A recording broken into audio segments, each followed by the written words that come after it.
Hello students, welcome to Blackboard. आज के second current affairs एवं static GK class I think आमी audible एवं ভিজিবল সবার কাছে। তো আজকে যেই সপ্তাহটার কারেন্ট অ্যাফেয়ার্স নিয়ে আমি এসেছি সেটা হচ্ছে মার্চ 26 থেকে 2 এপ্রিল 2022 অবধি, ঠিক আছে। এবং আমরা আজকে একটা স্ট্যাটিক জিকের খুব ইম্পর্টেন্ট টপিকও কভার করবো। আগের দিন একটা করেছিলাম নোবেল লরিয়েটস নিয়ে, আজকে একটা নতুন টপিক কভার করব। প্রথমে আমরা স্টার্ট করব কারেন্ট অ্যাফেয়ার্স দিয়ে। India's first ever live sighting of rough-toothed dolphins has been reported in which state or union territory? তাহলে কি বলছে, কোন রাজ্যে বা কেন্দ্রশাসিত অঞ্চলে ভারতের প্রথম দেখা গেছে রাফ টুথ ডলফিন? কোথায় দেখা গেছে? লাক্ষাদ্বীপে। আমরা জানি লাক্ষাদ্বীপে সমুদ্র আছে এবং যার জন্য সেখানে দেখার কোনো কোস্টাল এরিয়াতে দেখার সম্ভাবনাটা বেশি, এবং সেটা দেখা গেছে কোথায়? লাক্ষাদ্বীপে। রাষ্ট্রীয় সংস্কৃতি মহোৎসব 2022 was inaugurated in which Indian state or union territory? তাহলে কি বলছে, রাষ্ট্রীয় সংস্কৃতি মহোৎসব 2022 অন্ধ্রপ্রদেশে দেখা গেছে। এটা কি রাষ্ট্রীয় সংস্কৃতি মহোৎসবটা হচ্ছে একটা ফ্ল্যাগশিপ প্রোগ্রাম, একটা flagship festival of the ministry of culture which aims to preserve, promote and popularize the rich cultural heritage of India. তাহলে ভারতের যে একটা রিচ কালচারাল হেরিটেজ রয়েছে সেটাকে প্রমোট করে এবং সেটাকে সংরক্ষণ করার জন্য মিনিস্ট্রি অফ কালচারের তরফ থেকে অন্ধ্রপ্রদেশে এই রাষ্ট্রীয় সংস্কৃতি মহোৎসবটার আয়োজন করা হয়েছে। ওকে, as per recent government data, which state has the highest number of ODF plus villages in the country as of 2022 অনুযায়ী কি বলছে, একটা রিসেন্ট গভর্নমেন্ট ডেটা অনুযায়ী কোন রাজ্যে highest number of ODF plus villages আছে? সেটা উত্তর হচ্ছে তেলেঙ্গানাতে রয়েছে। And ODF plus village is one that sustains is open defecation free status, ensures solid and liquid waste management, and is visually clean। মানে খুব পরিচ্ছন্ন এবং ওয়েস্ট ম্যানেজমেন্টে কিন্তু যে সলিড এবং লিকুইড ওয়েস্ট ম্যানেজমেন্ট সেগুলোতে প্রথম স্থান অধিকার করেছে তেলেঙ্গানা। ওকে, which movie won the Oscar award 2022 for the best picture? তাহলে বেস্ট পিকচার এটা আমরা হয়তো সবাই জানি এবং মুভিটাও দেখেছি। 2022 অস্কার অ্যাওয়ার্ডের জন্য সবচেয়ে শ্রেষ্ঠ কোন সিনেমাটা হয়েছে? Coda. Okay, in the 94th Academy Awards, Sian Heder's Coda created history by becoming the first movie from a major streaming service to win an Oscar for the best picture। এবং আমি এখানে বলেও দিয়েছি যে উইল স্মিথ কে হয়েছিলেন best actor, আমরা সবাই তাকে চিনি। এবং Jessica Chastain won the best actor award. Okay, এগুলো ইম্পর্টেন্ট, কিন্তু যেটা মনে রাখতে হবে এই সিনেমাটার নামটা। Which country launched Dare to Dare TB, a data-driven research to eradicate TB? India, Bharat. Okay, Union Minister for Science and Technology Dr. Jitendra Singh launched the data-driven research to eradicate TB named Dare to Eradicate TB by the Department of Biotechnology on world TB day. এবার আমাকে তোমরা একটুখানি comment করে বলবে যে world TB data কবে ছিল। আমি অবশ্যই বলে দেবো, বাট ওয়ার্ল্ড টিবি ডেটা কবে ছিল আমাকে একটু কমেন্ট ডাউন করে জানাও। Which naval ship was recently presented the prestigious President's Color? এই President's Color বিষয়টা কি আমি বলে দিচ্ছি, তার আগে আমি একটু বলে দিই। তাহলে কোন নেভাল শিপটা রিসেন্টলি প্রেজেন্ট করেছে দ্য প্রেস্টিজিয়াস প্রেসিডেন্টস কালার হিসেবে? INS Valsura. The President's Color is presented upon a military unit, কোন একটা মিলিটারি ইউনিটের উপর প্রেসিডেন্টস কালারটা দেওয়া হয় in recognition of exceptional service rendered to the nation both in peace and war। এবং মানে শান্তি এবং যুদ্ধের সময় যে মিলিটারি ইউনিটটা কোনো একটাভাবে এক্সেপশনাল কোনো একটা সার্ভিস প্রোভাইড করে থাকে তাদেরকে এই প্রেসিডেন্টস কালারটা দিয়ে থাকেন প্রেসিডেন্ট। এটা এবছর কে পেয়েছে? আইএনএস ভালসুরা এই নেভাল শিপটা পেয়েছে। Which global association released the Declaration on Privacy and the Protection of Personal Data? কি বলেছে? Declaration of Privacy and the Protection of Personal Data, European union, এটার শর্ট নাম হচ্ছে EU, European union, European external action service, EEAS, European External Action Service, announced a joint declaration by the European Union. কারা আছে? Australia, Comoros, India, Japan, Mauritius, New Zealand, south Korea, Singapore and Sri Lanka. এই নামগুলো মনে রাখা যে খুব ইম্পর্টেন্ট তা বলবো না, জাস্ট এই ইউরোপিয়ান ইউনিয়নটা মনে রাখবো, শুধু এমটা মনে রাখো। টু ইমপ্রুভ, এখানে একটা টি হবে, to improve international cooperation to promote high data protection and privacy standards. Okay. পরবর্তী প্রশ্ন, as per the final estimates of 2020-21 of area and production of horticulture crops, what was the total production in 2020-21? 334.60 MT মানে হচ্ছে million tonnes. কত? 334.60 million tonnes. The department of agriculture and farmers, এটা হচ্ছে the department of agriculture and farmers welfare released the final estimates of 2020-21 and first advanced estimates of 2021-22 of area and production of various horticulture crops. Okay, সেই তথ্য অনুযায়ী উঠে এসছে যে 334.60 million ton production হয়েছে। Which country recently approved a bill to provide $52 billion in subsidies for semiconductor chips manufacturing? Semiconductor chip manufacturing এ কোন country? USA। এটুকু জানাটাই মোটামুটি যথেষ্ট আমাদের জন্য, ঠিক আছে? Okay,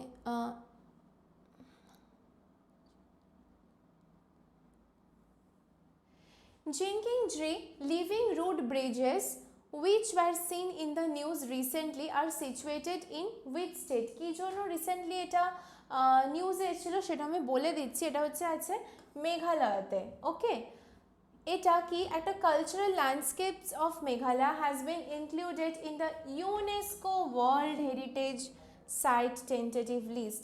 টেন্টেটিভ লিস্ট মানে কি একদম ফাইনাল লিস্ট নয়, বাট একটা টেন্টেটিভ মানে সাময়িকভাবে ঠিক করা হয়েছে যে এটাকে ইনক্লুড করা হবে। লিভিং রুট ব্রিজ বলতে কি গাছের একদম বেঁচে থাকা গাছের যে শিকড়গুলো দিয়ে সেগুলো দিয়ে কিন্তু এটা তৈরি হয়েছে, ঠিক আছে?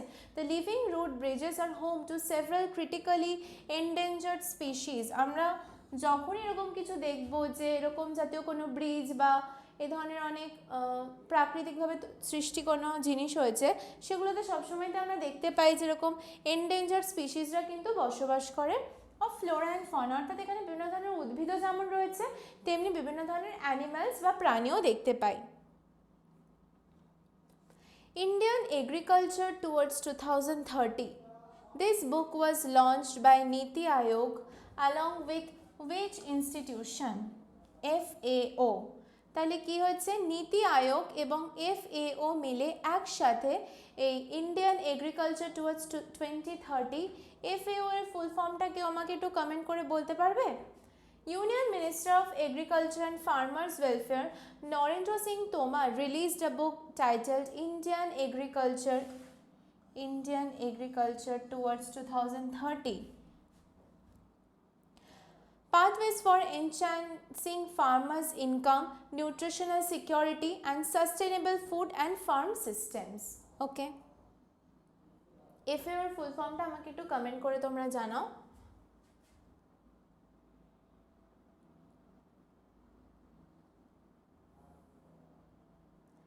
Next question হচ্ছে, Le Corbusier's edict which was seen in the news recently is associated with which Indian city, এটা হচ্ছে চণ্ডীগড়ের সাথে। কি করে? The Punjab government made a resolution two install 3 statues in the assembly building of capital complex Chandigarh. It was opposed by heritage experts of the city. Just নামটুকু মনে রাখাই আমাদের জন্য যথেষ্ট। এই নামটুকু আমরা যদি চণ্ডীগড় মনে রাখি, যেটা কোথায় দেখা গেছে রিসেন্টলি যে দেখা গেছিলো নিউজে, সেটা কোথায় আছে? চণ্ডীগড়ে। এটা খুব যে ইম্পর্টেন্ট প্রশ্ন আমি তা বলবো না, কিন্তু এটা জেনে রাখাটা ভালো, জানতে তো অসুবিধা নেই। নেক্সট কোয়েশ্চেন হচ্ছে জল শক্তি অভিযান catch the rain campaign was first launched in which city? জল শক্তি অভিযান ক্যাচ দ্য রেইন অর্থাৎ বৃষ্টির জলকে এরকম সংরক্ষণ করে যে একটা ওয়াটার নিয়ে যে অভিযান, জল শক্তি অভিযান বুঝতে পারছি, সেই ক্যাম্পেইনটা প্রথম কোথায় কোন সালে লঞ্চ করা হয়েছিল? 2021-এ। The president of India Ramnath Kovind, আমরা সবাই প্রেসিডেন্টের নাম জানি, আশা করি তোমরা পড়েছো, presented the 3rd National Water Awards and launched the Jal Shakti Abhijan. এই কোয়েশ্চেনটা কিন্তু খুব important. Catch the rain campaign 2022 in new Delhi. কোথায় এটা ক্যাম্পেইনটা লঞ্চ করা হয়েছিল? জেনারেলি আমরা দেখতে পাই এই ধরনের যে ক্যাম্পেইনগুলো যেগুলো একদম সমস্ত দেশের মধ্যে থাকে, ওগুলো কিন্তু নিউ দিল্লিতেই করা হয়ে থাকে। তবু আমরা নামটা মনে রাখবো যে 2021 সালে, এবং কোথায় হয়েছিল? নিউ দিল্লিতে। Next question, raising and accelerating MSME performance বা ramp। MSME এর ফুল ফর্মটা প্লিজ আমাকে একটু কমেন্ট করে তোমরা জানাও, MSME ফুল ফর্মটা কি? পারফরমেন্স বা ramp is supported by which global institution?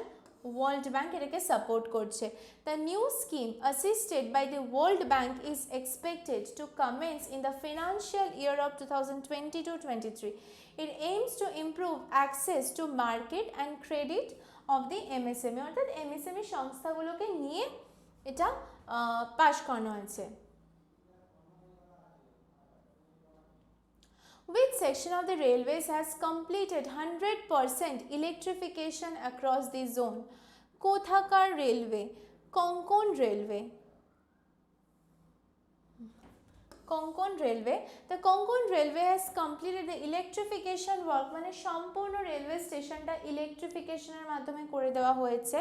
On its complete 741 kilometer long route between কোথা থেকে? Roha in Maharashtra and Thokur in Karnataka. আমরা শুধু মহারাষ্ট্র থেকে কর্ণাটকের নাম দুটো মনে রাখাই আমাদের জন্য যথেষ্ট। ওকে, আর আমরা মনে রাখবো Konkan রেলওয়েতে। Which bank acquired the Indian consumer banking businesses of Citibank? Axis Bank। এর বাইরে আমাদের আর জানার খুব একটা প্রয়োজন নেই। কি বলেছে? কোন bank Indian consumer banking business of city bank হিসেবে এই পজিশনটা পেয়েছে? Axis bank. The Lok Sabha passed a bill to merge 3 municipal corporation of which city into a single entity? উত্তরটা কি হবে? দিল্লি। কি বলেছে? দ্য লোকসভা, এই দিল্লির লোকসভাতে কি হয়েছে? একটা বিল পাস করা হয়েছে, কি জন্য? 3টে মিউনিসিপ্যাল কর্পোরেশন ওখানকার, সেটাকে একটাতে জুড়ে দেওয়া হবে বলে, বা মার্চ করে দেওয়া হবে বলে। দিল্লি মিউনিসিপ্যাল কর্পোরেশন বিল, এটা একটা অ্যামেন্ডমেন্ট বিল। অ্যামেন্ডমেন্ট বিল আশা করি তোমরা সবাই জানো। Amendment bill seeks to unify the 3 municipal corporations of Delhi into a single and integrated entity for better planning and optimal utilization of resources। মানে এটার উদ্দেশ্যটা কি? যাতে আরও ভালোভাবে রিসোর্সেস বা আমাদের সম্পদকে ইউটিলাইজ বা ব্যবহার করে উঠতে পারি। Which institution releases the State of World Population Report? State of World Population Report কোন ইনস্টিটিউশন রিলিজ করে? United Nations. আমরা জানি সব কিছুতে, কিন্তু ইউনাইটেড নেশনের কোন ব্রাঞ্চটা? পপুলেশন ফান্ড, মানে UNFPA। ঠিক আছে, UNFPA recently released the State of World Population Seeing the Unseen, the case for action in the neglected crisis of unintended pregnancy report। এই পুরোটা কিন্তু একসাথে, এবং এর মাধ্যমে ওনারা কিছু রিপোর্টও পেশ করেছেন, যেটা আমাদের অতটা ডিটেলে জানার দরকার নেই, বাট এই পুরোটাই কিন্তু এটার নাম, এটার টাইটেল। ঠিক আছে, কি টাইটেলটা? State of world population. Population মানে বুঝতে পারছি এটা পপুলেশন কন্ট্রোলের বিষয়ে চলে আসছে। Seeing the unseen, the case for action in the neglected crisis of unintended pregnancy report. Okay, এত বড় নাম মনে রাখার প্রয়োজন নেই, জাস্ট তোমরা এটা মনে রাখবে UNFPA। Which institution launched the digital platform fast and secured transmission of electronic records? এটা হচ্ছে ফাস্টার, ঠিক আছে। এটা যদি আমরা সংক্ষেপে করি, fast and secured transmission of electronic records, অর্থাৎ ফাস্টার। কে করেছে? এটা খুব গুরুত্বপূর্ণ, supreme court. The chief justice of India NV Ramana, আশা করি তোমরা NV রমনার নাম জানো। NV রমনা কে ছিলেন আমাকে একটু জানিও। Launched digital platform fast and secure transmission of electronic records ফাস্টার। তাহলে আমাদের এখানে দুটো প্রশ্ন কি কি জানা রয়েছে। এখানে দেখো আমি সবসময় একটারই আনসার দেওয়ার চেষ্টা করি, আনসার তো অফকোর্স একটা হবে, বাট এই কোয়েশ্চেনের মধ্যে এবং এই পয়েন্টসগুলোর মধ্যে দু একটা পয়েন্ট থাকে কিছু কিছু প্রশ্নে, যেগুলো কিন্তু প্রশ্ন হিসেবে আসতে পারে, সুতরাং সেইগুলো মনে রাখা দরকার। একটু যদি নামটা মনে রাখতে পারো, ফাস্টারের ফুল ফর্মটা, কে লঞ্চ করেছে, এবং এখান থেকে এই দুটোই question important. Which regulatory body launched the Ideathon named Marathon? K launch করেছে? SEBI। আশা করি SEBI এর ফুল ফর্ম তোমরা জানো, securities and exchange board of India, SEBI। এটা কি করবে? It will facilitate the creation of a set of ideas and innovative solutions related to the securities market in India. ইন্ডিয়ার যে security market সেটা নিয়ে এরা কাজ করবে। Which country recently signed Emmett-Till Anti-Lancing Act into law? USA তে করেছে। এটা নিয়ে একটা ঘটনাও ঘটেছিল, তোমরা যদি চাও একটুখানি গুগল করে দেখতে পারো। ওটা জানাটা আমাদের জন্য অতটা গুরুত্বপূর্ণ নয়, তাই আমি এখানে ইনক্লুড করিনি। US President Joe Biden signed the Emmett-Till Anti-Lancing Act into law as he made lancing a federal hate crime. উনি একটা ক্রাইম হিসেবে এটা মনে করেন এবং তার জন্য উনি এটা কি করেছেন? সাইন করেছেন জো বিডেন। আমরা জানি জো বিডেন হচ্ছে US president. What was the theme of the Earth Hour 2022, যেটা কিনা অবজার্ভ করা হয়েছিল 26 মার্চ 2022-তে।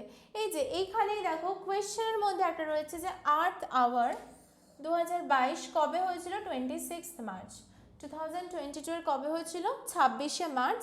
এটার থিমটা কি ছিল? কনসেপ্টটা ছিল হচ্ছে shape our future. Shape our future.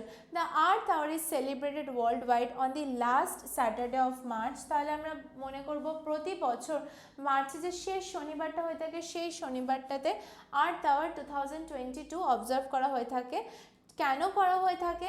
To show support for the fight against climate change and commitment towards a better planet. আমরা এই যে পরিবেশে যে চেঞ্জ হচ্ছে, আবহাওয়ার যে চেঞ্জ হচ্ছে, সেই চেঞ্জের বিরুদ্ধে যে মুভমেন্টগুলো, সেগুলোকে সাপোর্ট করার জন্য এই শেপ আওয়ার মানে এটা করা হয়ে থাকে। In which city India's first artificial intelligence and robotics technology park, যেটার শর্ট নাম হচ্ছে art park, has been launched? কোথায় লঞ্চ করা হয়েছে? ব্যাঙ্গালোরে। একই সাথে আরেকটা জিনিসও মনে রাখতে হবে, in which city India's first digital water bank, এটার নাম কি? অ্যাকুভেরিয়াম হ্যাজ বিন লঞ্চড। এটাও কোথায় করা হয়েছে? ব্যাঙ্গালোরে। তাহলে ব্যাঙ্গালোরে একসাথে দুটো জিনিস করা হয়েছে, এটা মনে রাখাটা সহজ, নামগুলো খানিকটা কাছাকাছি, একটুখানি আমরা মনে রাখার চেষ্টা করব। Who recently become the first ever Indian wicket keeper?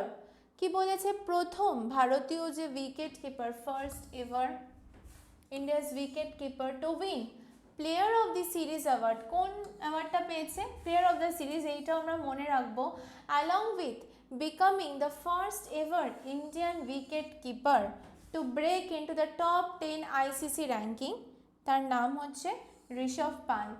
আমরা অনেকেই তার খেলা দেখে, আমরা অনেকেই তার ভক্ত, তাই তো? তাহলে সে কী কী অ্যাচিভমেন্ট উনি করেছেন? The first ever Indian wicket keeper, কি জন্য? To win player of the series award.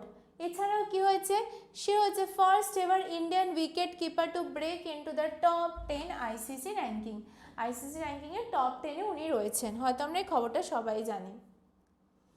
The government of which state has launched Kaushalya Matritto Yojana. Under the financial assistance of rupees 5,000 will be given to the woman on the birth of second girl child.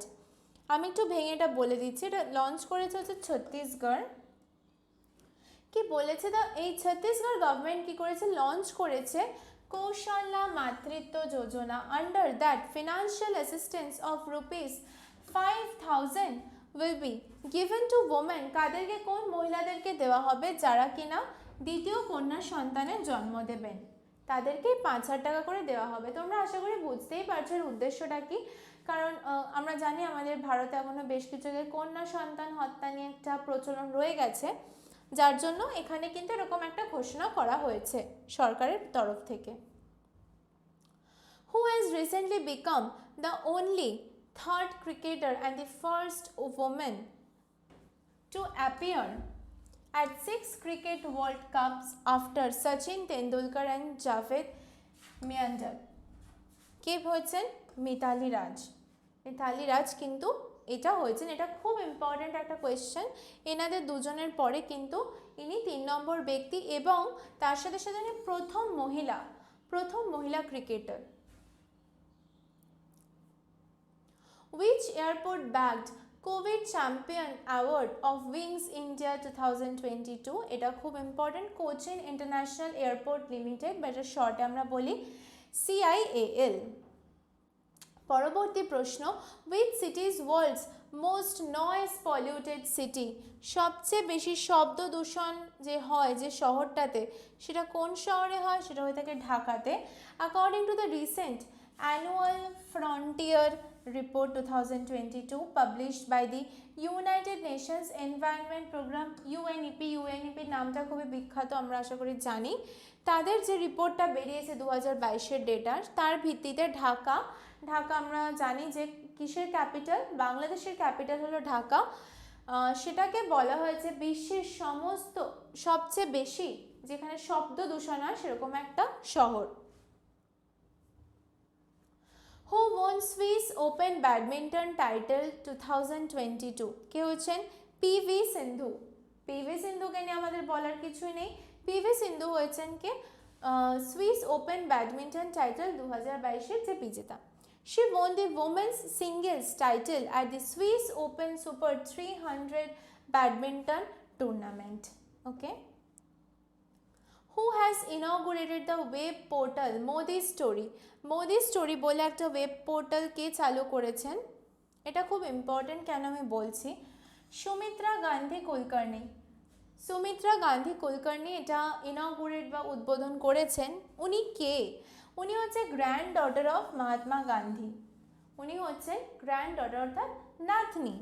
The Modi story ওয়েবসাইটটা কি? Is a volunteer driven initiative which aims, এই এমটা জানাটা আমাদের খুব important, to bring together inspiring stories related to Prime Minister Narendra Modi from those who have interacted with him during his life journey over the decades। অর্থাৎ এখানে আমাদের প্রধানমন্ত্রী নরেন্দ্র মোদী আর জীবনের যে ঘটনাবলীগুলো রয়েছে সেগুলো এখানে শেয়ার করা হবে। Who won SAF U18 Women's Championship title 2022? কে পেয়েছে এটা? ইন্ডিয়া পেয়েছে। India has been declared the winner of the 3rd edition of SAF U18 Women's Football Championship।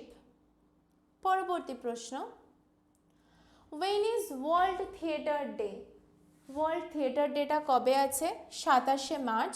It promoted by the International Theatre Institute বা ITI through its centres. ITI যে সেন্টারগুলো রয়েছে সমস্ত জায়গায় সমস্ত বিশ্বে, সেখানে ওয়ার্ল্ড থিয়েটার ডে 2022 পালন করা হয়েছিল। এটা খুব গুরুত্বপূর্ণ একটা question. When international day with detained and missing staff members 2022 was celebrated? কি বলেছে? International day of solidarity with detained and missing staff members 2022 কবে সেলিব্রেট করা হয়েছে? 25শে March. The United Nations observe, এটা সেই ইউনাইটেড নেশনে অবজার্ভ করে থাকে, to mobilise action, demand justice and strengthen our resolve to protect United Nation staffs and peacekeepers অর্থাৎ যারা শান্তি রক্ষক as well as our colleagues in the non-governmental community and the press, তাদের জন্য 25শে মার্চ এই দিনটা সেলিব্রেট করা হয়েছে। Which country will host Bersama shield 2022 military exercise? কোন কান্ট্রি হোস্ট করবে? Malaysia. Malaysia will host armed forces from 4 nations namely Australia, New Zealand, Singapore and the United Kingdom by UK in the annual Barsama Shield 2022 training exercise. Okay, নামটা মনে রাখাটাই কিন্তু আমাদের জন্য enough. ওকে, এবার আমি কি করেছি, এটা প্রতি মাসের শেষে আমি করে থাকবো, আমি তোমাদের একবার বলে দিচ্ছি। প্রতি মাসের শেষে আমি সেই মাসের যে যে ডেটসগুলো বা যে ডেটসগুলোতে যে দিনগুলো ইম্পর্টেন্ট বলে মনে হবে সেই দিনগুলো আমি এখানে নোট ডাউন করে দেবো, তোমরা একবার দেখে নেবে কি কি আছে। মার্চ 1, প্রথম মার্চ হয়েছিল জিরো ডিসক্রিমিনেশন ডে। ডিসক্রিমিনেশন মানে কি, কোনো ভেদাভেদ করা হবে না, zero discrimination day. World civil defence day এবং সেলফ ইনজুরি অ্যাওয়ারনেস ডে, এই 3টে ডে। দেখো এর বাইরে অনেক ডেজ রয়েছে, ঠিক আছে, এরকম নয় যে আমি এখানে যা যা দিয়েছি সেই কটা ডেই থাকবে, এর বাইরে কোনো ডে নেই, কিন্তু এই ডেগুলো আমার মনে হয়েছে যে important for any examination purpose. Okay, March 3, 3রা মার্চ কি আছে? World wildlife day, world hearing day. March 4, national safety day, employ appreciation day.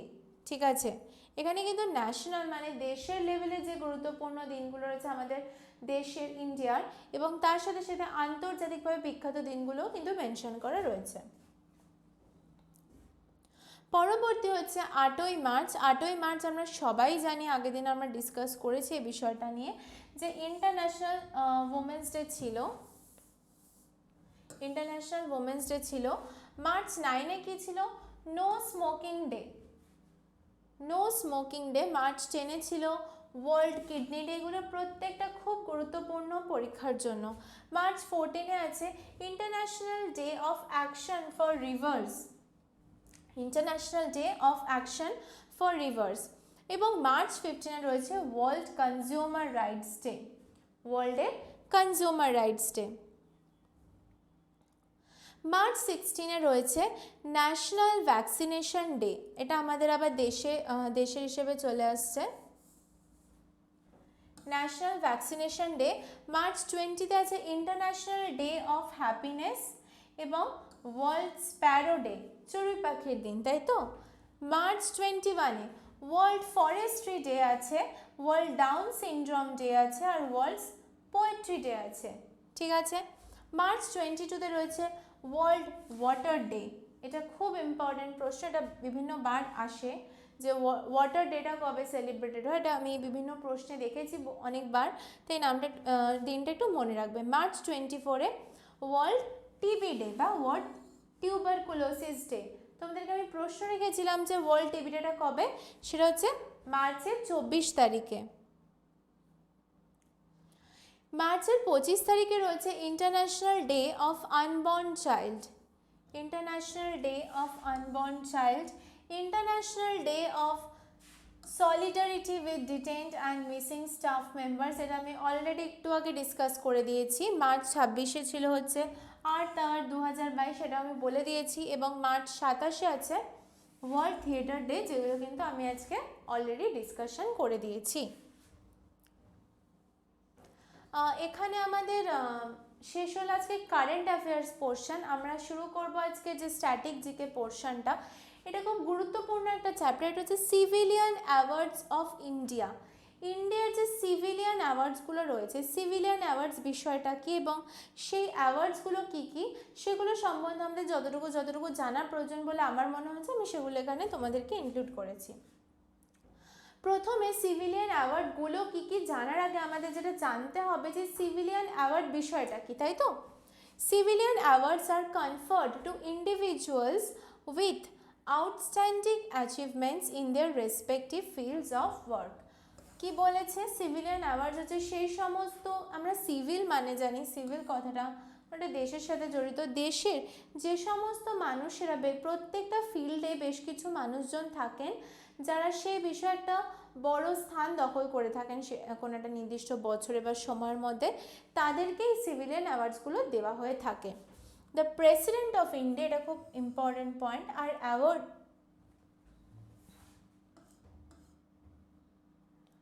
ওকে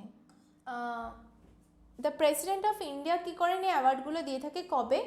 রিপাবলিক ডেতে 1954 সাল থেকে। 1954 সালে, এই সালটা মনে রাখাটা খুব ইম্পর্টেন্ট, যে 1954 সালে কিন্তু প্রথম এই সিভিলিয়ান অ্যাওয়ার্ডসগুলো দেওয়া শুরু হয়েছিল।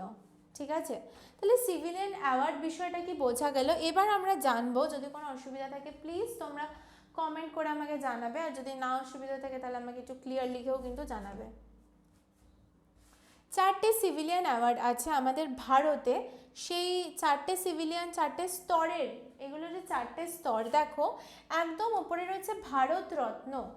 ভারতরত্ন যেটা হচ্ছে ফার্স্ট ডিগ্রি অনার, একদম সবচেয়ে উচ্চতম পুরস্কার আমাদের দেশের, শুধুমাত্র ভারতের, কিন্তু এটা কিন্তু বিশ্বের নয়। ঠিক আছে, বিশ্বের সবচেয়ে উচ্চতম বা সবচেয়ে সম্মানীয় অ্যাওয়ার্ডটার নাম আমাকে একটু কমেন্ট করে তোমরা জানাও, যেটা আন্তর্জাতিক লেভেলে। নেক্সট আসছে পদ্মবিভূষণ, যেটা কিনা সরি এটা সেকেন্ড হবে, এটা থার্ড হবে, এটা ফোর্থ হবে, সরি আমি এটা কারেক্ট করে দেবো। পদ্মবিভূষণ হচ্ছে সেকেন্ড ডিগ্রি অনার, পদ্মভূষণ হচ্ছে থার্ড ডিগ্রি অনার, এবং পদ্মশ্রী হচ্ছে ফোর্থ ডিগ্রি অনার। প্রথমে আসবে ভারতরত্নতে। ভারতরত্ন হচ্ছে highest civilian award in India, যেটা আমি বললাম, যেটা কিন্তু ভারতের সবচেয়ে highest civilian award. It is awarded to the recipients in the field of, কোন কোন ফিল্ডে দেওয়া হয়? সায়েন্স, লিটারেচার, আর্টস এবং পাবলিক সার্ভিস, অর্থাৎ বিজ্ঞান, সাহিত্য এবং আর্টের বিভিন্ন বিষয়তে এবং পাবলিক সার্ভিসের মানুষজনদেরকে দেওয়া হয়ে থাকে। 2013 সাল থেকে স্পোর্টস কিন্তু এইটার একটা অন্তর্ভুক্ত হয়েছে, তার মানে আগে চারটে বিষয়, চারটে ক্ষেত্রেই দেওয়া হয়ে থাকতো, বর্তমানে দাঁড়িয়ে কিন্তু টোটাল 5টা বিষয় রয়েছে, যার মধ্যে স্পোর্টসের বিষয়টাও ঢুকে গেছে। এটা কবে প্রথম হয়েছিল আমি অলরেডি বলে দিয়েছি, যে 1954 সালে প্রথমে এই অ্যাওয়ার্ডগুলো দেওয়া শুরু হয়, কিন্তু 2রা জানুয়ারি 1954-তে কিন্তু এই ভারতরত্ন দেওয়া শুরু হয়েছিল। এটার শেপ কি? এটার শেপ হচ্ছে পিপলের পাতার মতো, তোমরা এখানে দেখেই বুঝতে পারছো, পিপল লিফের মতো অনেকটা দেখতে হয়ে থাকে। এটার কালারটা হয়ে থাকে ব্রোঞ্জ কালার, ব্রোঞ্জ একটা কালার, দেখতে ব্রোঞ্জের মতো কালার হয়। Bharat Ratna recipients rank 7th in the Indian order of precedence. আমাকে বলতে পারবে ইন্ডিয়ান অর্ডার অফ প্রেসিডেন্সের প্রথমে একদম উঁচুতে কে বা কারা থাকেন, বলতে পারবে? There is an emblem of sun in the middle. আমরা এখানে দেখতে পাচ্ছি যে আমি এখানে অ্যাকচুয়ালি পেনের কালি দিতে চাই না, কিন্তু একদম মাঝে আমরা দেখতে পাচ্ছি সানের মতো, একটা সূর্যের মতো এমব্লেম রয়েছে। And Bharat Ratna R inscribed in the Devanagari script. আমরা এখানে আবার দেখতে পাচ্ছি দেবনাগরী স্ক্রিপ্টে ভারতরত্ন লেখা আছে। On the other side it has the state emblem and state motto. এ যদি উল্টো পিঠটা ঘোরাই, আমি উল্টো পিঠের ছবিটা দিইনি, উল্টো পিঠটা যদি ঘোরাই তাহলে ওখানে আমরা স্টেটের এমব্লেমটা এবং স্টেটের যে মোটোটা সেটা কিন্তু লক্ষ্য করতে পারবো।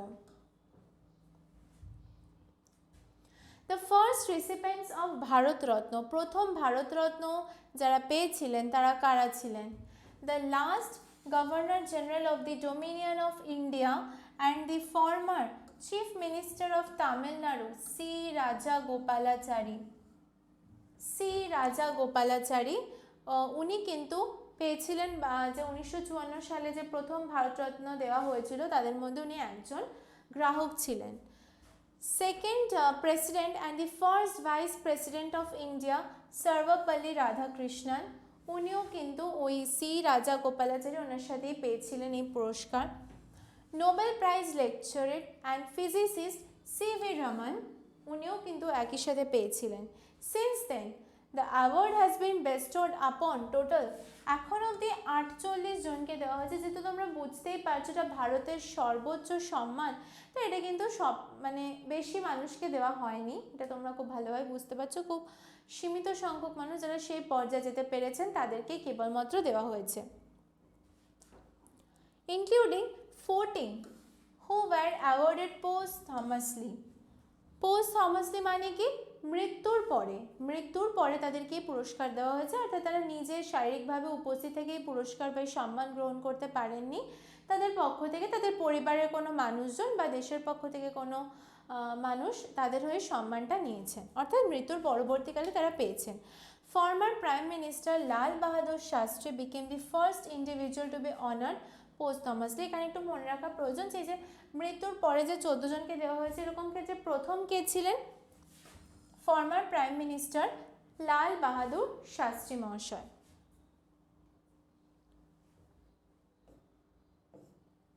ওকে, রিসিপিয়েন্টস অফ ভারত রত্ন, কারা কারা ভারত রত্ন পেয়েছেন এখন অবধি?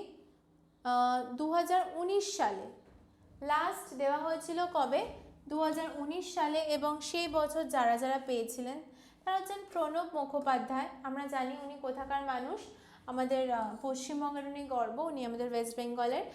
Pranab Mukherjee was an Indian politician who served as the 13th president of India from 2012 থেকে 2017 অবধি সার্ভ করেছিলেন।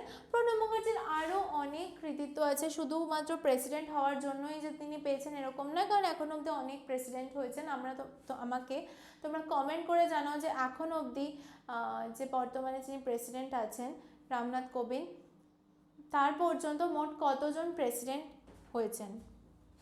দ্বিতীয় যিনি পেয়েছেন তিনি হচ্ছেন ভূপেন হাজারিকা, উনি কোথা থেকে? আসাম থেকে। ভূপেন হাজারিকা যারা আমরা গান বাজনা একটু ভালোবাসি তারা জানি, ইনি একজন Indian playback singer, lyricist, musician, poet and film maker from Assam, widely known as Sudha Kantha, অর্থাৎ যার কণ্ঠে সুধা আছে। ওকে, তার নামটা হচ্ছে সুধা কণ্ঠ। এবং আরেকজন পেয়েছেন তিনি হচ্ছেন নানাজি দেশমুখ। ইনি একজন মহারাষ্ট্রের একজন ব্যক্তিত্ব।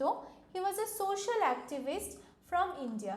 হি worked in the fields of education, health and rural self reliance, অর্থাৎ মানুষের জন্য উনি বিভিন্ন কাজ করেছেন। পরের যে পুরস্কারটা সেটা হচ্ছে Padma Vibhushan. The Padma Vibhushan by Lotus Decoration is the second highest civilian award of the Republic of India after the Bharat Ratna. Bharat Ratna পাওয়ার পরে দ্বিতীয় যে সম্মান, আমাদের দেশের দ্বিতীয় সর্বোচ্চ সম্মান, সেটা হচ্ছে Padma Vibhushan. Instituted on 2nd January 1954, this award is given for exceptional distinguished service। ঠিক আছে, 2020 অবধি the award has been bestowed on 314 individual. এখন অবধি মোট 314 ইন্ডিভিজুয়ালসের ওপর এই পদ্মবিভূষণ, ওনাদেরকে পদ্মবিভূষণ দেওয়া হয়েছে, including 17 posthumous and 21 non citizen recipients.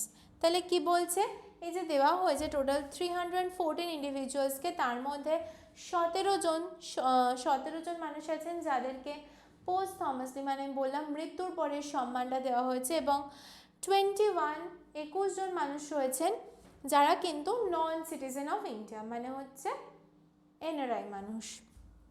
The Padma Vibhushan award recipients are announced every year on Republic Day of India and registered in the Gazette of India।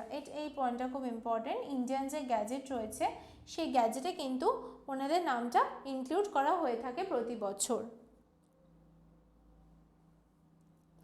The first recipients of the award, প্রথম recipients আমাদের সবসময় তো জানা উচিত প্রথম কারা পেয়েছেন। Satyendranath Bose, Nandalal Bose, Zakir Hussain, next হচ্ছে বালা সাহেব গঙ্গাধর খের অ্যান্ড জিগমে দর্জি ওয়াংচুক এবং Vicky Krishna Menon, who were honoured in 1954। ডেটটা আমি অলরেডি বলে দিয়েছি, তোমাদের যদি মনে থাকে আমাকে একটু কমেন্ট করে জানাও কবে থেকে চালু হয়েছিল, 1954 সালের কত নম্বর দিন থেকে। On 25th January 2020,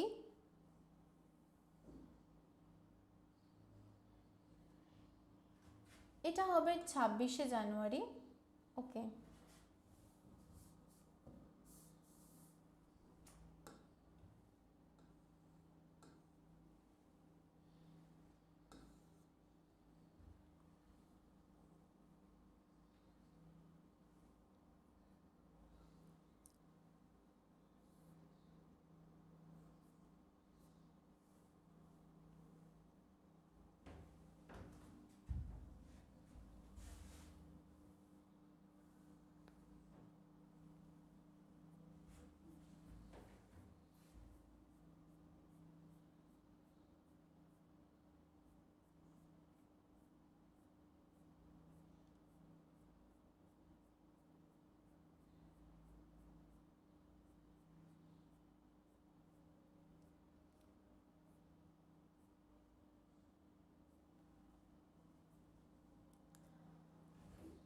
সরি, কাদের দেওয়া হয়েছে?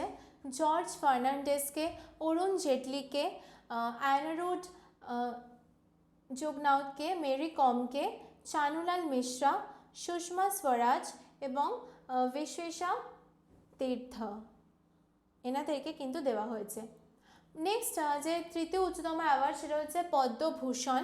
The Padma Bhushan is the third highest civilian award in the Republic of India, preceded by the Bharat Ratna and the Padma Vibhushan and followed by the Padmashri. তাহলে আমরা এখান থেকে বুঝতে পারছি যেটা হচ্ছে থার্ড হাইয়েস্ট সিভিলিয়ান অ্যাওয়ার্ড, তৃতীয় উচ্চতম, অর্থাৎ ভারতরত্ন, পদ্মবিভূষণ এবং তারপরে আসছে Padma Bhushan. Instituted on 2nd January 1954, the award is given for distinguished service of a high order. As of 2020, the award has been bestowed on 1270 people. তাহলে এখন অবধি মোট 1270 জনকে অ্যাওয়ার্ডটা দেওয়া হয়েছে, including 24 posthumous and 97 non citizen recipients. আমরা অবশ্যই বুঝতে পারছি এই নামগুলো আমাদের পক্ষে কখনোই মনে রাখা সম্ভব না, তাই এই পদ্মভূষণ যারা পেয়েছেন এবং পরবর্তীকালে যে পদ্মশ্রী পড়বো সেটাতে আমরা দেখবো যে নামগুলো অনেক সংখ্যা মানুষজন অনেক বেশি মানুষ পেয়েছেন, তাই জন্য নামগুলো আমরা অতটা মনে রাখা কিন্তু গুরুত্বপূর্ণ নয়। The award recipients are announced on 26th January, the Republic Day of India. 2022, the Padma Bhushan was awarded to 17 people. 17 জন মানুষকে দেওয়া হয়েছে। আমরা বুঝতেই পারছি তাদের নামটা যদি তোমরা চাও দেখে রাখতে পারো। আর এটা হচ্ছে পদ্মভূষণের যে ছবিটা। এবং লাস্ট যে সিভিলিয়ান অ্যাওয়ার্ড সেটা হচ্ছে Padmashri. Padmashri is the fourth highest civilian award of Republic of India after the Bharat Ratna, Padma Vibhushan এবং Padma Bhushan. It is awarded by the Government of India every year on India's Republic Day. 2021 অনুযায়ী 3225 people have received the award এবং 2022 সালে কতজন পেয়েছেন? 107 জন মানুষ এই পদ্মশ্রী অ্যাওয়ার্ডটা কিন্তু পেয়েছেন। ঠিক আছে, সো আজকের জন্য এতটুকুই। আশা করি তোমাদের ক্লাসটা ভালো লেগেছে। যদি কোনো জায়গায় কোনো সমস্যা হয়ে থাকে অবশ্যই আমাকে কমেন্ট করে জানাবে এবং নেক্সট উইকে তোমাদের সাথে আমার দেখা হচ্ছে আবার কারেন্ট অ্যাফেয়ার্স এবং নতুন একটা স্ট্র্যাটেজিকের টপিক নিয়ে। Thank you.